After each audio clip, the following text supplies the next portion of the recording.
كيسكي مرحوم حمدي محمد فارح. بسم الله waxaan ka tacsiyeenaynaa innagoo ka xun lana damqanayno qoyskii marxuumad xamdi geeridii ku timid marxuumad xamdi maxamed faarax 11 bishii September 2020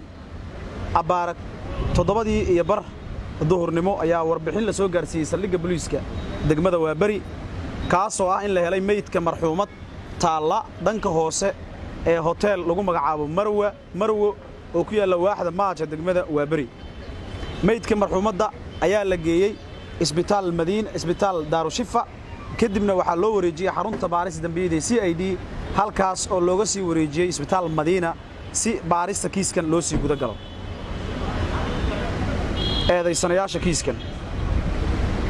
waxa kiiskan loo hayaa ilaa 11 eedaysane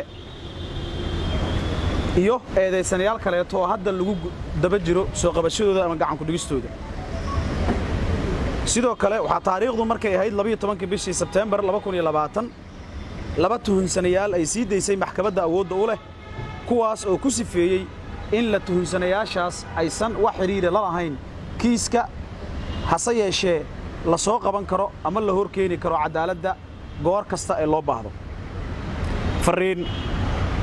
waxaan ummadda Soomaaliyeed gaar ahaan ehelada marxuumadii dhimatay xamdi maxamed faarax u cadeynaynaa in baarista kiiskan ay marayso meel wanaagsan sidaas lamad ahna waxaan ummadda ka codsanaynaa in ay naga gacan siiyaan baarista kiiskan isla markaana nagu kaalmeeyaan wax alla wixii xog ah ay la xiriira kiiskan cidii haysa وما تنتين وبالله توفيق السلام عليكم ورحمة الله وبركاته